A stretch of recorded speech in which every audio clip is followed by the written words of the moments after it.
विद्यार्थियों, स्वागत है आपका आईसीसी भारती क्लासेस में। और मैं हूं आपका भारती सर।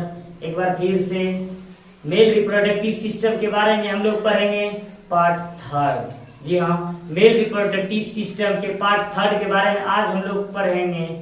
इस कक्षा में हम लोग पढ़ेंगे मेल रिप्रोडक्टिव सिस्टम डिसऑर्डर, अर्थात हमने mail reproductive system organ, primary sex organ, secondary sex organ के बारे में पढ़ चुके हैं। स्पर्मेटोजेनेसिस के बारे में हम लोग पढ़ चुके हैं, अर्थात उसके बारे में जब मैंने पढ़ा उससे कुछ डिसऑर्डर्स भी अर्थात कुछ बीमारियां भी होंगे, उसके बारे में हम लोग आज बात करेंगे। कुछ बीमारियों के नाम हमने लिए हुए हैं, उसके बारे में हम लोग आज अच्छी तरीके से बात कर लेते हैं। तो बने रहिए आप लोग हमारे इस क्लास के साथ। आज हम लोग जानेंगे इससे किस किस प्रकार की बीमारियां उत्पन्न हो सकती है और किस कारण से होती है, उसके बारे में हम लोग पढ़ेंगे।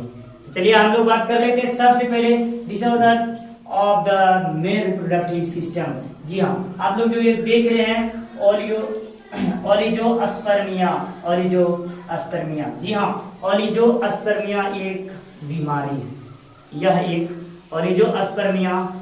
एक बीमारी है जो कि ओलिजियो मतलब होते हैं फ्यू, ए लिटिल फ्यू, अर्थात ओलिजो मतलब होता है ए फ्यू, अर्थात एक थोड़ी सी मात्रा में। हमने पढ़ा है कि एक स्पर्म के निर्माण अर्थात एक फर्टिलाइजेशन के लिए, वन टाइम ऑफ फर्टिलाइजेशन, एक बार फर्टिलाइजेशन की क्रिया के लिए हमें 200 से 300 मिलियन स्पर्म की आवश्यकता होती है। लेकिन जब वह 200 से 300 की मात्रा में नहीं बन पाती हैं, अर्थात ए फ्यू स्पर्म, जब स्पर्म की मात्रा 200 से 300 मिलियन नहीं बन पाती है, तो यह इस प्रकार की समस्या उत्पन्न होती है।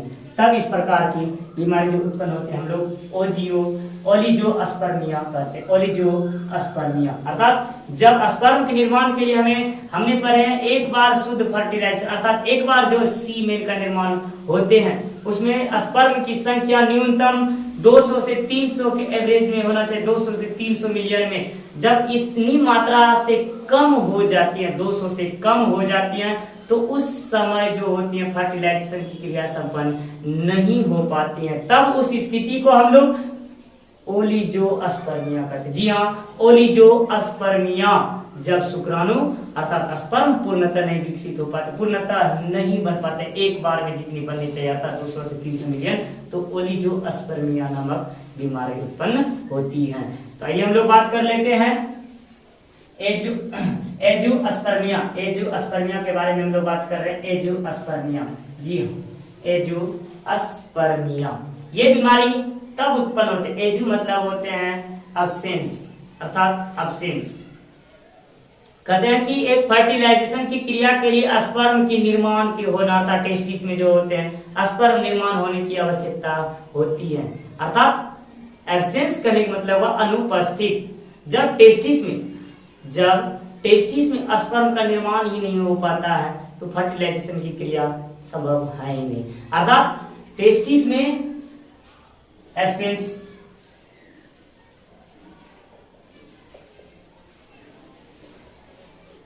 in the sperm and absence the sperm in ejaculation,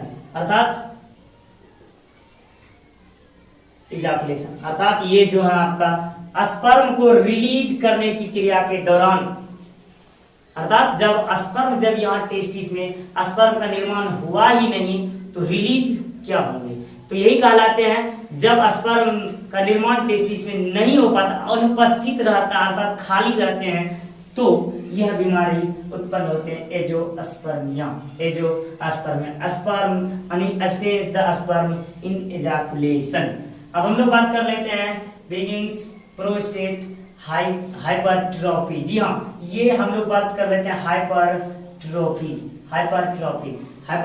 करने का मतलब हुआ हाइपर, उच्च दाब, अर्थात यह जो होते हैं अत्याधिक उत्तेजना अर्थात होने के कारण से ये हाइपर अर्थात अपना दबाव बना लेता है, हाइपरट्रॉफी अर्थात ट्रॉफियस न्यूट्रिशन, अत्यधिक दबाव, अत्यधिक दबाव। ये जो होते हैं ट्रॉफियस न्यूट्रिएंट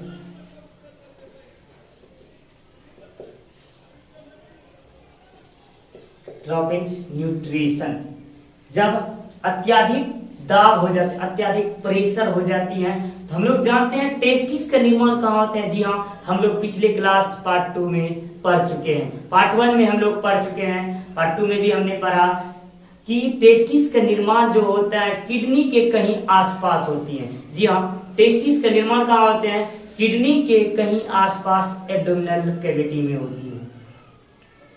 तो वो जो होते हैं किडनी के पास होने के कारण से वह जो न्यूट्रिएंट्स अत्यधिक मात्रा में विकसित हुई है वह उस जगह किडनी पर दबाव बनाने लगता है। तो इस स्थिति में क्या हो सकते हैं, किडनी जो हो सकते हैं फेल होने की संभावना होती है, किडनी के फेल होने की संभावना होती है। तो इस प्रकार से होने वाली जो बीमारी होती है इसको हम बेरिंग्स प्रोस्टेट हाइपरट्रॉफी कहेंगे, इसको हम लोग हाइपरट्रॉफी कहेंगे। तब उसके बाद हम लोग बात कर लेते हैं प्रोस्टेट कैंसर के बारे में, प्रोस्टेट कैंसर। जी हाँ, प्रोस्टेट कैंसर के बारे में हम लोग बात कर लेंगे।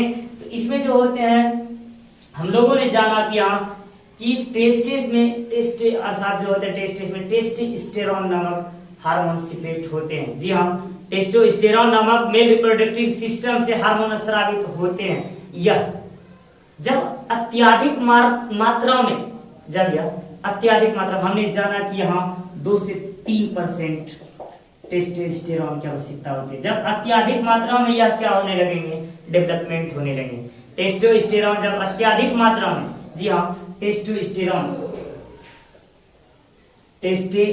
जब होंगे अत्यधिक मात्रा में जब विकसित होने लगेंगे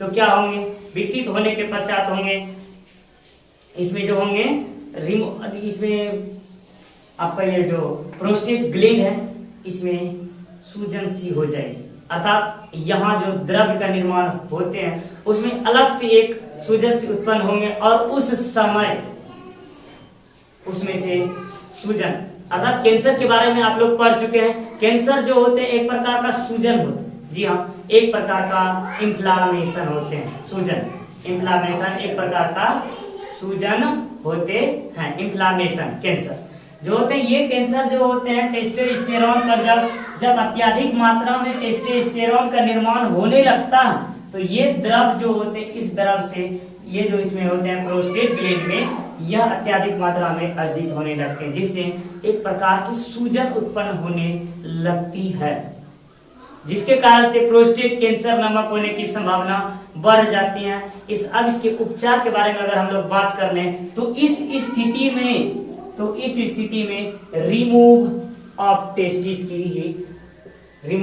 टेस्टिस, तब इस समय उस व्यक्ति को जान के लिए अर्थात उस व्यक्ति के जीवन के लिए रिमूव ऑफ टेस्टिस की आवश्यकता होती है, अर्थात उस समय टेस्टिस को उसके शरीर से रिमूव कर दिया जाता है तो उसके बचने की संभावना होती है, अन्यथा नहीं हो पाती है।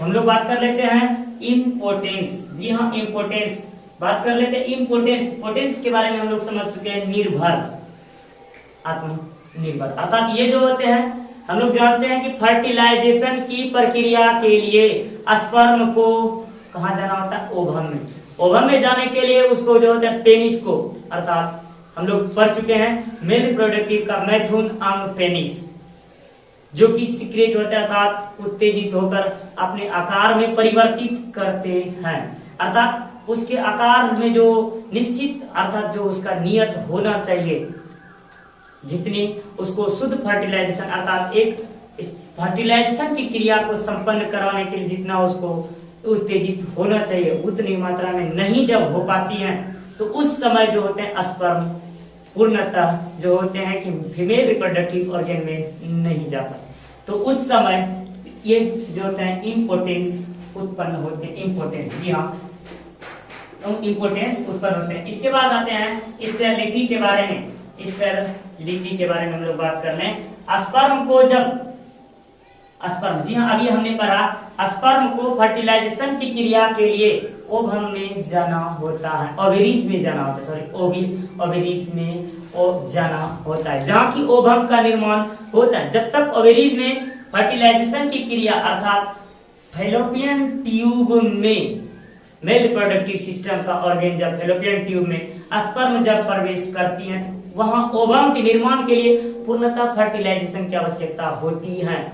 जब उस समय पूर्णतः विकसित फर्टिलाइजेशन की क्रिया के लिए अर्थात स्पर्म जब फैलोपियन ट्यूब में नहीं पहुंच पाती है, जी हाँ, स्पर्म जब ओवम निर्माण के लिए फैलोपियन ट्यूब में नहीं पहुंच पाती हैं, तब उस समय स्टेरिलिटी अर्थात स्टेरिलिटी नामक बीमारी उत्पन्न हो सकते हैं। तब हम लोग आगे पढ़ लेते हैं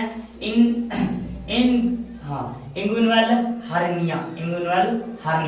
हम लोग इसके बारे में अगर बात कर लें, हम लोगों ने पढ़ा है कि टेस्टिस को अर्थात यहाँ जो होते हैं स्पर्म निर्माण के लिए टेस्टिस को जो होते हैं, यहाँ ये दो टेस्टिस हैं, ये इस प्रकार से ये जो होते हैं दो नलिकाओं से होकर इसको, ये भी जो होते हैं ये दो नलिकाओं से अर्थात ये जो होते हैं इग्यूनल कैनाल से होकर इसको गुजरना पड़ता है। इग्यूनल कैनाल भी कहते हैं इसको, इग्यूनल कैनाल से होकर गुजरना पड़ता है। अर्थात जब वह मां के गर्भ अवस्था में अर्थात जब वह बच्चा जब वह अपनी मां के गर्भ में होता है, तो उस समय जब उसको 7वें महीने में अर्थात गर्भावस्था के 7वें महीने में उसको इस इंगुइनल कैनाल से टेस्टिस को जो होता है इस अर्थात इसको टेस्टिस को इस स्कॉर्टम में आना होता है। स्कॉर्टम में जब यह स्कॉर्टम में नहीं आ पाते हैं, जब यह स्कॉर्टम में नहीं आ पाते हैं,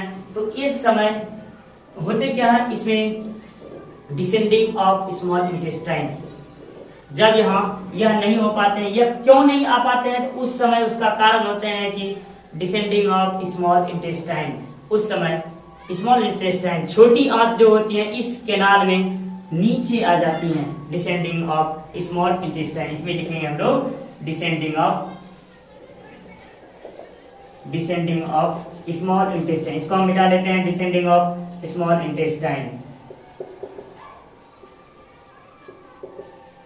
जिसके कारण से क्या होते हैं वो नीचे नहीं आ पाते हैं, तो वो इंगुइनल हार्निया कहलाते हैं, और वह इंगुइनल हार्निया कहलाती हैं। जी हाँ, ये इंगुइनल हार्निया कहलाती हैं। अब हम लोग आगे पढ़ लेते हैं ADMAM, इसका फुल फॉर्म हम लोग जान लें, एंड्रोजन डेफिशिएंसियम एजियनिम मेल्स, ये जो होते हैं एंड्रोजन डेफिशिएंसियम एजियनिम मेल्स, ये ADM जो होते हैं, यह कहीं कहीं आपको परीक्षा में पूछ लिया जाता है, तो कहते हैं ये जो होते हैं उम्र बढ़ने के साथ साथ, जब उम्र बढ़ती है, जब वृद्धा अवस्था की ओर आती है, उसमें जो होते हैं स्पर्म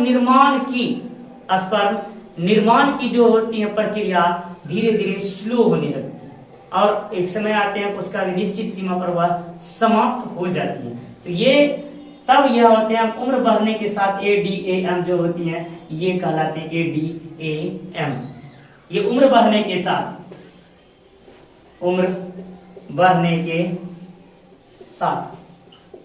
जब स्पर्म बनने की क्षमता जब घटने लगती है ना, तब यह ADAM कहलाते हैं, एंड्रोजन डेफिशिएंसियम एजियनिम मेल्स। अर्थात अब हम लोग बात कर लेते हैं क्रेप्टोकेडिज्म के बारे में हम लोग बात करें। क्रेप्टोकेडिज्म ये जो होते हैं यहाँ क्रेप्टोकेडिज्म के बारे में हम लोग पढ़े जस्ट, ये वाला हाल हार्निया, यहाँ क्या होते हैं, यहाँ ये इसमें इन्फ्लामेशन हो जाते हैं, यहाँ क्रेप्टोकेडिज्म, इसमें भी वही है कि उसको गर्भ के 7वें महीने उसको नीचे आना होता है, जब वह नीचे नहीं आ पाते हैं,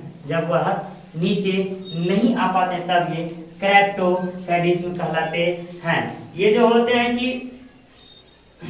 यहाँ जानते हैं हम लोग ऊपर भी पढ़ चुके हैं कि टेस्टिस का निर्माण जो होते हैं किडनी के आसपास एब्डोमिनल कैविटी में होते हैं। तो हम लोगों ने जाना था कि टेस्टिस को 7वें महीने में अर्थात गर्भावस्था के 7वें महीने में उसको ओवेरी और यहाँ स्कॉर्टम में आना होता है। जब उस समय वह नीचे नहीं आ पाता है तो उस समय जो उत्पन्न होता है, अर्थात उस समय जो बच्चे आप देखेंगे कई कई बच्चे जब जन्म होते हैं तो कुछ बच्चों में जन्म के पश्चात उसके स्कॉर्टम में जो होती है ना टेस्टिस नहीं होती, टेस्टिस नहीं होते हैं और वही कहलाते हैं आपका क्रेप्टोकैडिज्म। क्रेप्टोकैडिज्म अर्थात बच्चे के जन्म होने के पश्चात जिस बच्चे के स्कॉर्टम में टेस्टिस नहीं होती, टेस्टिस नहीं हो पाती हैं तो उस समय क्रेप्टोकैडिज्म कहलाते हैं। जी हाँ, क्रेप्टोकैडिज्म। अब हम लोग हाइड्रोसील के बारे में पढ़ लेते हैं। हाइड्रोसील के बारे में हम लोग बात कर लें तो टेस्टिस जो होते हैं, टेस्टिस के चारों ओर जो दीवार होती है, जी हाँ ये टेस्टिस है, इसके चारों ओर एक दीवार होती है, इसके चारों ओर एक दीवार होते हैं जिसको हम लोग ट्यूनिकल वेजिनिया कहते हैं। ट्यूनिकल इसको हम लोग वेजिनियस कहते हैं। ट्यूनिकल वेजिनियस कहते हैं। जी हाँ, ट्यूनिकल वेजिनियस कहलाते हैं। जब यह ट्यूनिकल वेजिनियस आउटसाइड से क्या हो जाते हैं, यह अत्यधिक मात्रा में जब वृद्धि होने लगती है ट्यूनिकल वेजिनियस, तो इसमें क्या होते हैं, फ्लूइड भरने लगता है। जी हाँ, इसमें जो होते हैं ये जो द्रव खाली स्थान होता है इसमें फ्लूइड भरने लगता है। फ्लूइड भरने के पश्चात होते हैं क्या, टेस्टिस के चारों ओर स्कॉर्टम के आकार में वृद्धि होने लगते हैं। देखते हैं आप लोग टेस्टिस के चारों ओर जो स्कॉर्टम होते हैं उसके आकार में अचानक वृद्धि होने लगती है। उसका कारण क्या है, ये जो ट्यूनिकल वेजिनियस है ना, ये जो टेस्टिस के चारों ओर की परत होती है ट्यूनिकल वेजिनियस, इसमें जो होते हैं फ्लूइड भरने लगता है। फ्लूइड भरने के पश्चात उसके आकार में वृद्धि होने लगती है, जिसके कारण से तब इसका इलाज होता है ऑपरेशन। जी हाँ, तब इसका ऑपरेशन के पश्चात इसके फ्लूइड को बाहर निकालने के पश्चात इससे राहत मिल जाती है। जी हाँ, ये हम लोगों ने पढ़ा हाइड्रोसीलिया। जी हाँ, हाइड्रोसीलिया।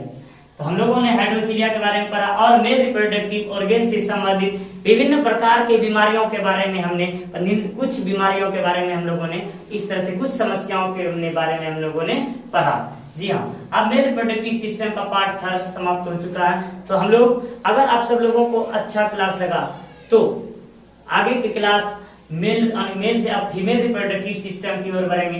तो आप हमारा क्लास देखना ना भूलें और जो विद्यार्थी अभी नए जुड़े हुए हैं वो चैनल को सब्सक्राइब कर ले, ताकि हमारे जो आगे का वीडियो, अर्थात हमारा वीडियो प्रतिदिन डाला जाता है, हमारा क्लास प्रतिदिन, आगे जो आने वाले होंगे वो आप तक जल्द से जल्द पहुंचेगा और आप इसका अध्ययन कर सके। जी हाँ, तो तब तक के लिए जय हिंद। अगर आप इसका स्क्रीनशॉट लेना चाहते हैं ले लें। जय हिंद, जय भारत।